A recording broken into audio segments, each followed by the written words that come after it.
يسعد وقتكم بكل خير. النهاردة هعرفكم طريقة تفعيل كارت الغاز في العداد التاتش الجديد.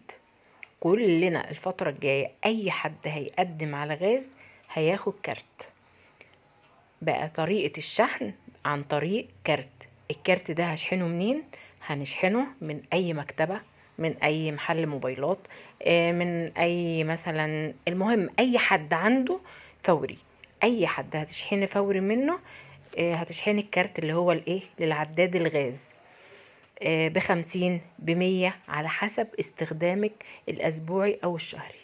عايزة تعملي ب100 اول مرة، عايزة تعملي ب50. المهم انت هتقدري نفسك وهتعرفي ظروفك بعد كده، وهتعرفي هتشحني بكام كل فترة. المهم خلينا مع بعض لنهاية الفيديو. هقول لكم كلام مهم جدا جدا جدا، لازم هتستفادوا منه بإذن الله تعالى، بس لازم تسمع الفيديو للنهاية. انا هقول لكم طريقة دلوقتي الكارت بيشتغل ازاي، بس في حاجات تانية كتير هقول لكم عليها. لو انت عايزة تعرفي انت لو عايزة معاينة الغاز هتروحي فين، وبالذات لسكان المنصورة هتشحني بكام، خدوا مني فلوس قد ايه، كل ده هقوله في الفيديو. خليكي معايا لنهاية الفيديو وان شاء الله ان شاء الله هتستفادي منه كتير. يلا بينا على طريقة الشرح. نبدأ بسم الله. اول ما بيجوا يوصلوا لك الغاز بيعملوا لك وصلتين، وصلة للبوتاجاز والوصلة التانية بيقفلوها بالطبة كده. لو عايزاها ماشي، مش عايزاها بيقفلوها بالطبة. لو محتاجاها ممكن تستخدميها فيما بعد للسخان. بيدوك الكارت اهوت بالشكل ده، بيكون مشحون لأول مرة من الشركة بقى 10 جنيه. يعني الشركة بتجيبهولك مشحون فيه 10 جنيه. انت بقى عايزة تزودي فيه، بس لازم تعملي الطريقة دي بالظبط قبل ما تروحي حتى تشحنيه تاني.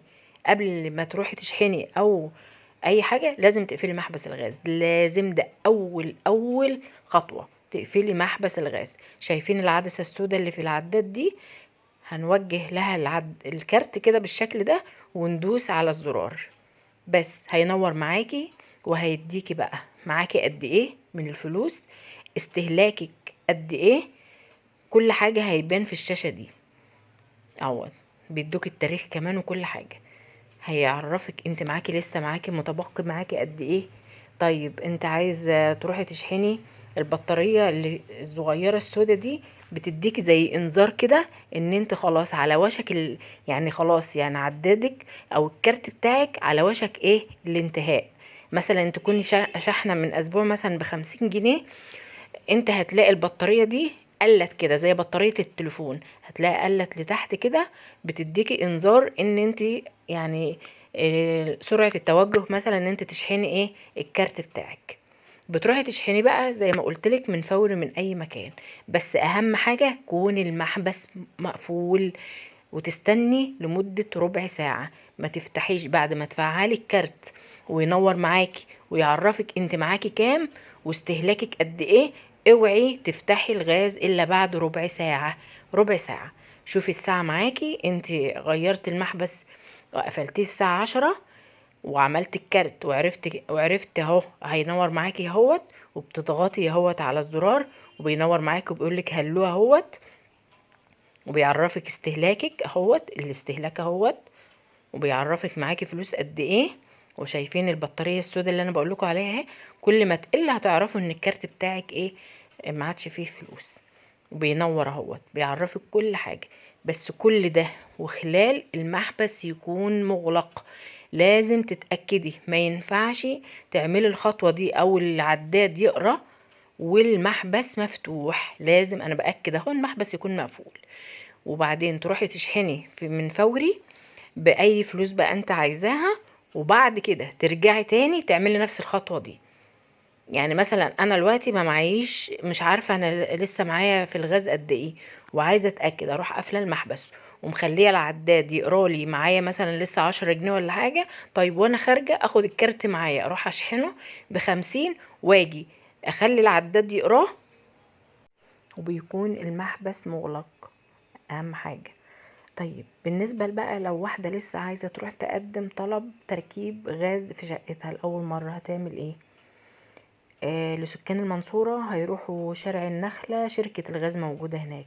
شارع النخلة شركة الغاز موجودة هناك. طب الطلبات المطلوبة ايه وانت رايحة؟ هتاخدي معاكي عقد ايجار الشقة، وصورة البطاقة بتاعتك، ووصل كهرباء ووصل مية، وكويس جدا بقى كمان لو اخدت معاكي وصل غاز لجارة ليكي، عشان الوصل الغاز ده بيعرفهم مكان المكان بالظبط، مكان السكن اللي انت فيه، العنوان صح الصح. لو مش موجود خلاص، عقد الإيجار هيمكنهم من كده يعني. طيب وبدفع رسوم. صاحبتي دفعت 160 جنيه، دفعت 160 جنيه رسوم معينة. بعدها بيومين بياخدوا رقم، طبعا يومها بيكون واخدين رقم التليفون بتاعك. بعدها خلال 48 ساعة بيجيلك واحد بيعمل مقايسة وبيعاين، بيشوف بقى المكان المناسب ان انت تحط فيه البوتاجاز، وبياخد مقاسات المواسير. وبرضو في خلال يومين حد هيتصل بيكي، لو وافقوا على المعاينة بتاعتك دي بتروحي تدفعي المصاريف. انا صاحبتي دي دفعت 5700 جنيه رسوم بعد ما تمت الموافقة على المعاينة او المقايسة. بيجوا بعد كده لما بتروحي بقى تكتبي عقد وبتدفعي الفلوس اللي هي 5700 جنيه دول خلال من 3 شهور. في شهر 8 الله اعلم دلوقتي الوضع ايه، ممكن يكونوا زادوا، الله اعلم. الكلام ده في شهر 8 اللي فات، يعني من 3 شهور.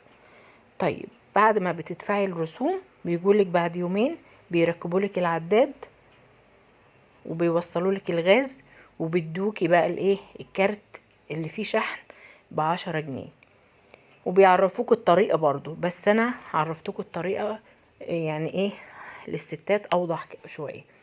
طيب بالنسبة للكارت، المفروض كل 3 شهور لازم تعملي له تعريف للعداد، لازم تحطيه على العداد كل 3 شهور.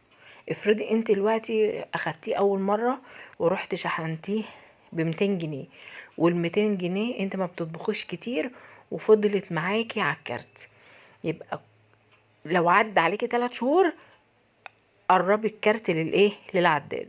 ده اسمه ايه؟ بتعرفي الكارت على الجهاز.